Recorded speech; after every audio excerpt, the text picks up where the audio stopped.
Welcome back, folks. Another weekly chat brought to you by the A-League Couch Critics finest, Brad and Sogg.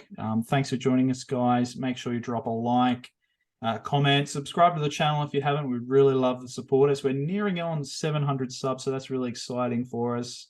Some recent videos. Samuel was at a Sydney FC game the last weekend, so check that out. And a few shorts from him as well. But let's get straight into it.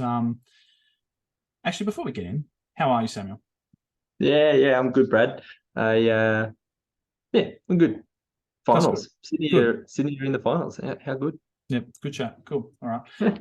Awesome. Well, before we get into that Sydney Derby final, let's talk about the front. We're probably not going to talk about last week's games because it's quite a few days ago now, so you probably know all about it.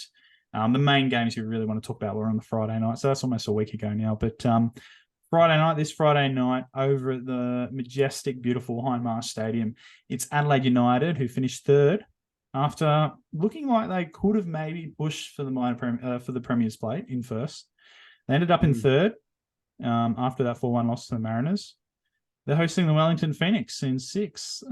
Samuel, thoughts on this one? Two clubs that just have dropped off in the last month. I don't know. I think maybe both clubs had some significant. So Wellington Phoenix, Ufuk Talay kind of announces he's going to be leaving the club, and Ollie Sale's off as well. The next month, it just didn't look like the form that they had carried that got them into the top 6. They kind of dropped from 5th and even looked right up until the final moments like it was they might drop out of the 6. So that's been a bit awkward for them. And Adelaide come in also just not in great form, pumped by Central Coast last week. They've copped some goals recently, and I'm not sure maybe it's just that City just never gave it. Like for a while there, Adelaide did, like you said, look like they were going to chase them down all the way to the Premiership, and then when it looked like City just weren't going to drop points, I don't know, maybe Adelaide just ran out of steam. Maybe they just got a bit disheartened that they couldn't just get that last jump, and it's just kind of fallen off for them recently. So it kind of makes this an intriguing match because there's a big reward for whoever can actually pull their finger out and get back on the train. Yeah, winners obviously into a 2-legged semi-final hosting one of the games. Yeah, Adelaide was like that 4-1 loss to Central Coast last week. That was a real stinker for them because that was going to be really the one that decided who finished second. Oh, yeah, most likely whoever won that was going to finish second. And they just did not show up. They were 3-0 down at halftime. The Mariners played well, fair credit to them. But Adelaide just looked all sorts. And the past couple, 3 or 4 games have gone without a loss now. It's the worst time to drop out of form. And against the Wellington side, who I think maybe we underrate them, but they always overperform every season. And yeah, I think 6 is probably a fair place for them on the ladder. They were playing some, I think, in my opinion, Wellington, they were playing some better teams and they probably got outdone. But geez, I think this is a perfect opportunity for Wellington to get an upset because they're playing an Adelaide team out of form. But we know this Adelaide team could turn it on. Craig Goodwin, Nestor Irakunda, Ryan Kitto, Ibasuki. It's a fantastic side. That could win 5-0, but right now in their form, I could be almost surprised if they slipped up here because they're just really out of form. But they'll have the home support with them. I expect it to be a sellout over there in Adelaide, but yeah, it's gonna be. I think it's gonna be a very intriguing matchup. It looks like Ibasuki, he's been out the last 2 games. It looks like he could be back for this match, and that'd be a real big win for them. Blackwood just hasn't quite filled. He's done okay. He's got, he shows some potential, but he just can't. He hasn't been putting it in the back of the net as often as Ibasuki has for the Reds this season. And Zach Clough also looks like he's going to come back, which just gives them another creative kind of option in their midfield, which maybe they've been missing that final pass from the center of midfield. Their midfield is a bit more defensive with the likes of Louis Dorigo and Isaias. They're not particularly playing the forward penetrating passes as much. So Zach Clough could be a welcome return for them. Bernardo and Johnny Yull. Johnny Yull's played the last couple of games for them and looked really good, but he's going to be out for this weekend, and Bernardo's sick. So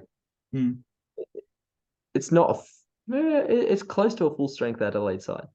Again, Craig Goodwin has just not quite looked himself the last couple of weeks, and he needs to really carry this team if they're gonna make a launch for that final. Then he's got to get back into it and lead from the front. Yep. So where are we going? You reckon Adelaide will get up? I think that Wellington will win this one. Okay. Even though all those things, I think, there's just a surprising factor and a bit of a bulldog. Maybe that's Ufi Tale kind of. They're not an easy team to beat often. Although Adelaide have pumped them once this season. But I think Wellington, I think they might snatch it. I think finals football, anything can happen now. And so form does kind of go out the window a little bit. And I'm going to back Wellington for a 1-0 win. Yeah, okay. No, I think it'd be really exciting if Wellington could get up. Don't think they will, though. I'll be going Adelaide. Probably 2-0. I think when Adelaide are on there, they're hot stuff. And when Wellington are off, they can be really bad. I'd like Wellington to get up. I think they could get up, but I think I'm just going to go the favourites. Adelaide at home, like we're winning away from home in the finals is really hard. And I think, Adelaide with that massive advantage, Wellington having to do the travel. I think it'll be Adelaide's game to win. It's going to be a cracking crowd, isn't it? Like, absolutely, there'll be 12,000 people at High Marsh. More than that, yeah. How many does High Marsh hold? 16 and a half. 16 and a half. It's got to get close to capacity. Like if there's not 14, 15,000 people, I'd be disappointed because they've been getting consistent great crowds. Like the last month of home games, they haven't gone under 10,000, I don't think. So they've got a real strong community coming into this finals. Hopefully the bad form of the last couple of weeks hasn't deterred people. And that should just create an awesome atmosphere. Who knew hosting, your own on merit final match would, get a crowd behind you and, a really good figure. So I hope it is 15,000 at least and make a lot of noise. And then Wellington silence them. That'd be good. Yeah, hopefully we can get some Wellington fans over to the game as well. So we're a faithful bunch of fans. Well, that's it. That's all the games in the. Oh, right, Saturday night. That's right. We've got for the first time ever in the A-League Men finals, we have the Sydney Derby, 7:45 on Saturday night at Western Sydney or CommBank Stadium. We shouldn't be saying CommBank because they don't sponsor us, so we should just call it Western Sydney Stadium. Western Sydney Rectangular Stadium. No, we're in New South Wales, mate. We don't need a difference because stadiums should be rectangle and not oval.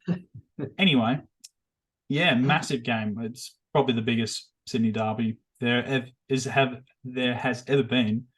And we won't be at it because I'll be at a wedding, unfortunately. And I think you've got prior engagements as well. So yeah, man, what a game. What a game this is going to be. Samuel, how are you feeling going into this one? Because you guys looked real in the pits at several stages during the season, and you probably still think you're in the pits, but I think you're the most informed team coming into the finals.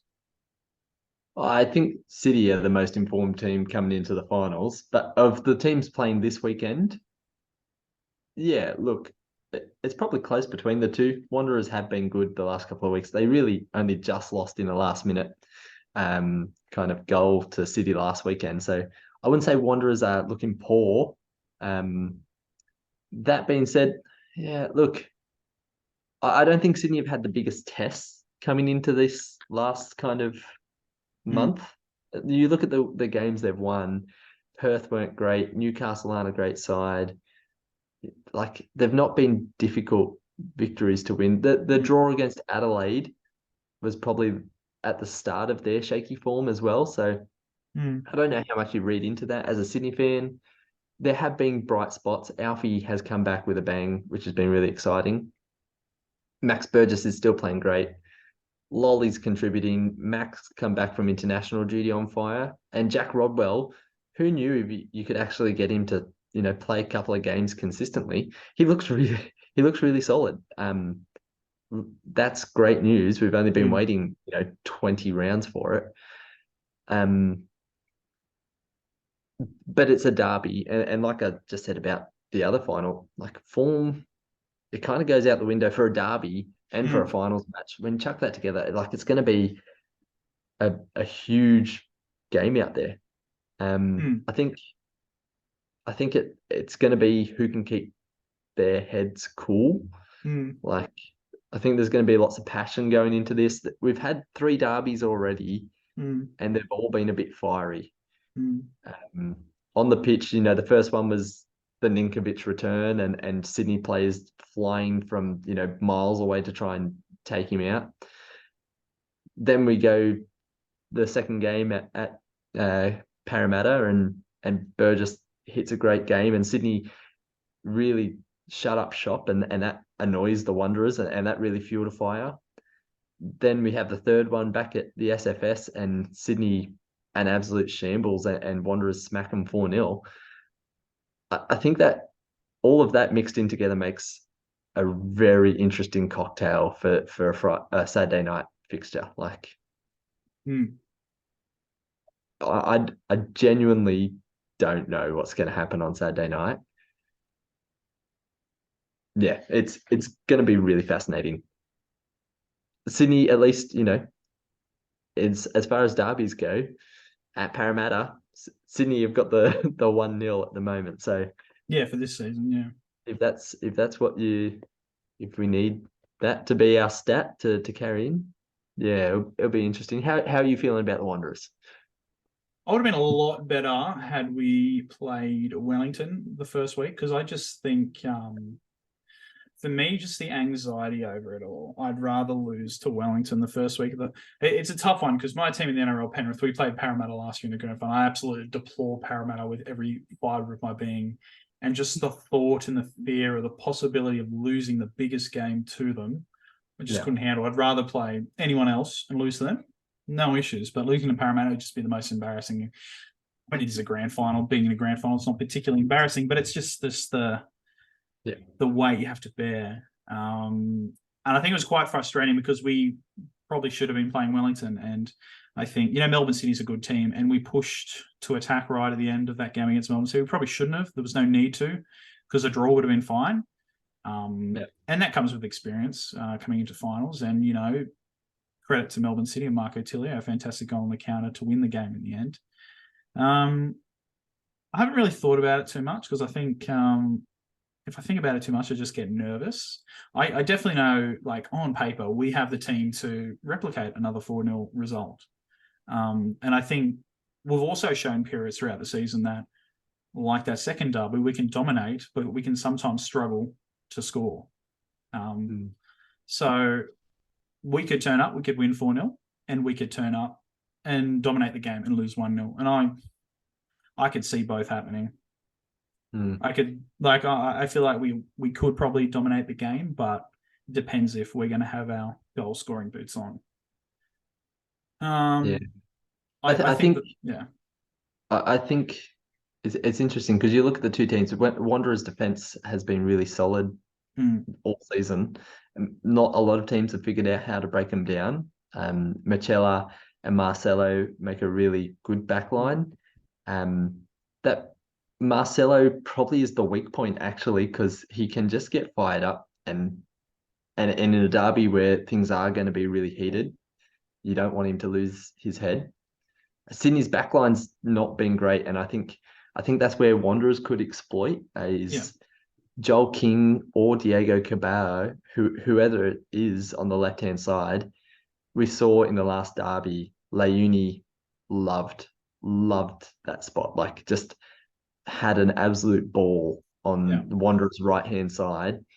So that's going to be the spot. I think Leone could make the difference, and it's whether Sydney's defense is up to facing him. On the flip side, like I think Sydney, their strength is they seem to have a good like they hold possession. So if Burgess and Caceres and Bratton are doing their jobs and Alfie's on form and Lolly and Mac are, contributing, it actually is enough to overwhelm a Wanderers defense, I think. But I think Wanderers could definitely just sit back and catch Sydney on the counter like they did in that final derby of the regular season. And that's my worry about Sydney, is that we'll go out and try and play football, and really the pressure is not on the Wanderers. You've got the home crowd. There's not going to be a whole lot of Sydney. Well, there's going to be no Sydney active support. It's just going to be the Wanderers noise. And like, the RBB don't stop singing when they concede a goal. Like, so even if Sydney score, it's not going to silence the crowd. I think that's going to be a real big factor. It's going to be a huge factor. We probably won't touch on the whole boycott situation in this. I think it just will be interesting to see what the atmosphere is like. And whoever gets that first goal, I don't think it will really sway things. I think the Wanderers will definitely have that atmosphere on their side, which is to their merit. Like, they've earned this hosting of this game on merit. So they deserve the bigger crowd, absolutely. But yeah, I think that'll just be an interesting dynamic of the match. You reckon the pressure's on Sydney, do you? Because I think the pressure's all the Wanderers. They'll have basically a Wanderers active home crowd. It's their first final in 6 years, so I think the expectation is to just not show up and go home straight away. It's actually to put in a good run. And the fact that, they've finished higher on the ladder, they've smoked Sydney FC before, they've beat them twice in 3 games this year. I think the expectation is on the Wanderers, and I think the pressure would be on them. I haven't seen anything though in this squad, which is reassuring, because it's been a long time since I've actually watched this team, and I have faith that they can get a result. And there's nothing really silly or you've seen 1 or 2 from Marcelo, but overall there's nothing like veteran Janjenovic stupidity about them. Like, I can't even look back at that place, that clip when he should have just not touched it. Oh, that's so embarrassing. But there's been nothing in this team that I think, there's just we could be really stupid. Like, there's been really, our thing that has let us down all year is our inability to score. Or take our chances, I mean. And there's been games when, I think in the second half of the season, we've been a lot better at scoring goals and taking our chances, but we've still got a little bit in it. Like that last minute loss against Perth. I just never been so frustrated in a game before, where we should have won 4-0. And it's just that's something that we can do. We can just not take our chances. And I think that's the big thing that's letting us down. I know our back line, our midfield, our forward line is fantastic. I think can't ask much more from them. Our goalkeeper's the best goalkeeper in the comp. Our centre backs is right up there as one of the best. I think us going forward, Leuni, Borello, all those guys, the Hoff and Ninkovic in the midfield, it's a great team. And it's great to have it. But I think the pressure's on them because they need to get a result. Because I think on paper you would say, the Wanderers should be winning this one, because everything's in their favour. There's no way Sydney FC crowd is going to be a dominant Wanderers fan at the stadium. I think the pressure will be on them in that essence. Yeah, look, that's true. I think just Sydney have their own pressure, and we're Sydney FC, and we've fallen from where we were a couple of seasons ago. We've just gotten smacked 4-0 in the last derby. Like, there needs to be a response. This is not the game to back down, and so much rides on it in terms of, if Sydney win and make it to a semi-final, like that, it's a huge achievement considering the season we've had. And there's been an interesting thing. I know there's been a bit of commentary from Sydney FC fans, at least, about this has been, again, a mediocre season from us. Not as bad as last season, but nowhere near our best. And we only finished 3 points behind Wanderers with the same amount of wins in the regular season. And the rhetoric around the Wanderers is yeah, they're dominant. They're really good. They're one of the best teams in the country at the moment, and there's not been that much of a difference.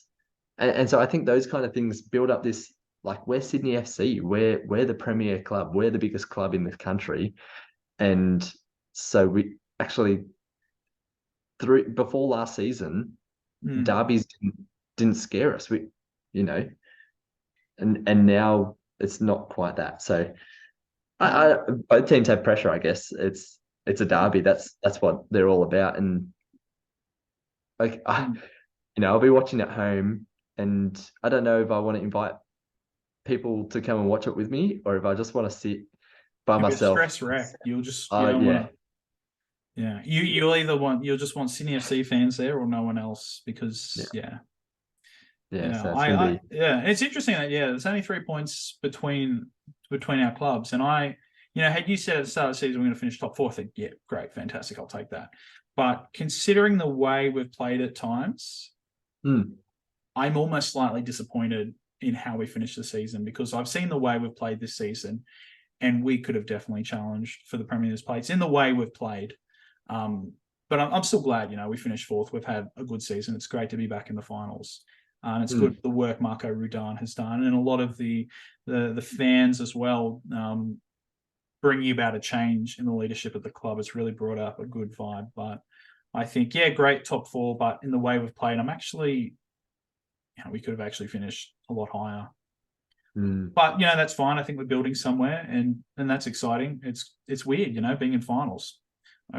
I haven't been to a final. I remember the last finals match I ever went to was when we beat Central Coast when was that? 2014, and then we ended up playing Brisbane in the grand final. So it's great to be in the finals, and I think it's going to be great for Sydney, the whole Sydney city in general, to have a big game like this. I guess it is a bit unfortunate that the game's really been overshadowed by the boycotts, and I've made my thoughts known during the week and on this channel about what I think of the whole situation. And you do you do what you want to do. You want to boycott, you boycott. If you don't, you don't. And I just hope we get a good game, and we're not here talking next week about more boycotts, because we just love the A-League. We love the A-League. We want football to succeed down under, and we want people to support their clubs. But we also understand the reasons behind the boycotts. But anyway. Yeah. Look, it's a Saturday night fixture. It's going to be on the TV. You would hope people will be tuning in to watch this. It's a Sydney derby. It's a final. I hope people know about it. I don't know if people do. I don't know how well APL have, again, marketed this throughout. We don't know, because we always watch the A-League, so it's actually hard to tell. That's right. Yeah. Crap my chair. It's hard to tell what all that advertising is like outside of our worlds, right, because we're in the echo chamber on Twitter, on Facebook. We've liked it, and we've our cookies are absolutely just slobbered on by the APL. So and there's no NRL in town. The Magic rounds up in Brisbane, and I don't know about the AFL. I don't think the AFL makes really much of a issue in Sydney, because they're all Victorian expats that watch it. So I think it'll sell out. There should be no issues for it selling out, and it'll be interesting to watch. But we better do a tip prediction. Yeah, I think Wanderers win it. Wow. 3-1. Wow, 3-1. Geez, that's probably the first time we've got a unbiased opinion out of you about the derby. Yeah, I think you'll just catch us on the counter. We'll chase something, and you'll get too late. I'm worried that it can end up like Derby 2, where we dominate and we lose 1-0. But I think that's probably the pessimist in me after all these years of being woeful. But I think I've seen enough in the boys to think they can get the job done here, and I think we can win 2-0. I don't care who scores. I don't know. I don't care if it's an extra time or not. I think we can win, and I think we will win. Probably 2-0. Which I can say that with a lot more confidence, because you've tipped the Wanderers to win as well, which gives me a lot of reassurance that even you are tipping the Wanderers to win this one. Look, I'm just going off the fact that all of my tips usually come wrong, and just think that'll happen again. You don't want to see my A-League tipping. I had Victory and MacArthur as 2 and 3. Yeah, I had Victory as 2 and MacArthur, I think 6 or something. And to be fair, I think a lot of people would have had the Victory in the top top echelons of the ladder. I don't know why I put MacArthur. Oh, probably the cup. The cup probably fooled us, but yeah. Now with all of that kind of the finals, obviously are the big talking points, but there's been a couple of other things happen throughout the week. Ross Aloisi, head coach, manager of Brisbane Roar. I would like to say that if anyone is hating on Ross Aloisi, remember all those people that hated on John Aloisi when he got appointed to the Western United coach, and then he won the grand final. To be fair, he didn't have a great follow-up season, but, Tony Popovich hasn't won a A-League grand final, and John Aloisi has. So, yeah, that's right. What are you going to do about it? Yeah, I don't know if he'll be any good, to be honest. I think I don't know if Ross is of the same ilk of management as John. No. I don't know if you've watched the Western documentary on Paramount episode or something. Yeah, that was interesting to see just how John Aloisi does kind of communicate with players, and obviously, he's John bloody Aloisi. He's got such a standing in the game. Does Ross have the same? Not really, and so it's interesting. He's football through and through, and he's got a fantastic backing in the game. He can't be worse than what Brisbane has been serving up recently. But I don't think it's actually management that will change Brisbane Roar. It's ownership that will change Brisbane Roar. If they can get owners who actually invest in the club, it'll make a huge difference. So it's an interesting appointment. Victory as well have confirmed that Popovich is going to return for next season. So let's go. That'll be interesting to see. I don't think they can have two bad seasons like that in a row with someone like, because Popovich, we know, is a really good coach. And listen, I mean, the cracks were appearing before the bucket incident. So lots has gone wrong for the Victory this season. I don't think you can blame their performances on the pitch all to the bucket. It plays a part, but I don't think it's that. So they need a bounce back, and actually having some consistency rather than just chopping and changing again, I think is good for them. It means Ufuk Talay mustn't be getting an A-League job, because if it's not Victory and Sydney are in the finals, so we're going to keep Corica, the board must hurt. They've not got the guts to do that. So that Brisbane's taken. So there's not many other. There are no other jobs at the moment. Stojovski's at Bulls, so that's interesting. Anyway, that was the big ticket item for this week. Outside finals. We don't have much long left, but do you want to talk about the W League Grand Final, the A-League Women's Grand Final at all? Or you went to this game? We've only got about 5 minutes left on our free Zoom sesh, so maybe keep it short and sweet. I did go along to the women's final at Parramatta. And look, one just short reflection on that is, even being a Sydney FC fan, it sucked for Western. Because the crowd was very much going for Sydney, because, I mean, the crowd was great. 9,000. Maybe they were hoping for a bit more, but the crowd was good. Highest for a A-League women's match in its history, which is fantastic. And Sydney FC women, to be fair to, they were absolutely dominant. A 3rd-minute goal, 2 goals from corners, penalty, and then a 4th as well. Where they just blew the house down, and Western just didn't have anything to combat it, really. It's a real shame, because they had a really good debut season. It's a bit of a shame to see them not lose, but just get really humbled in the grand final, because I don't know, I thought they were a better team than that. Hannah Keane's been fantastic up in front for them, and she didn't really offer much. They didn't really offer much all round, Western, on the day.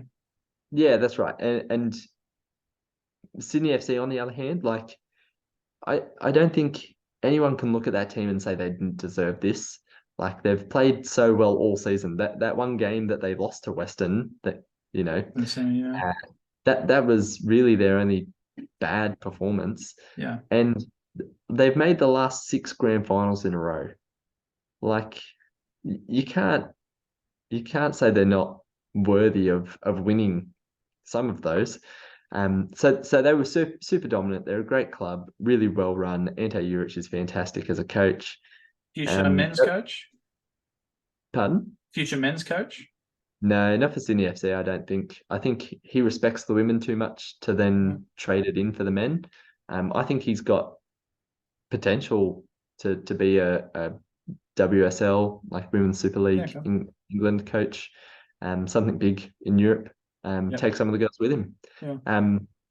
As far as a festival of football, maybe that's more the men's. And again, I think you saw just that the women's isn't where APL's focus is. There are like 2 food trucks out the front. Half the stadium, like you couldn't actually enter from one of the ends. Like everyone was funneled through one side.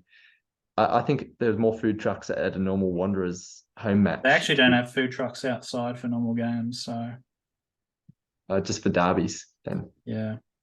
Anyway, we haven't got much time left. We will say that apparently Bayern Munich put out a potential A-League Stars fixture, so that probably ruined the festival of football. So hopefully I can find someone in time, because I think that's probably what the state government really wanted, was a big team from overseas over here. But we'll put our hand up.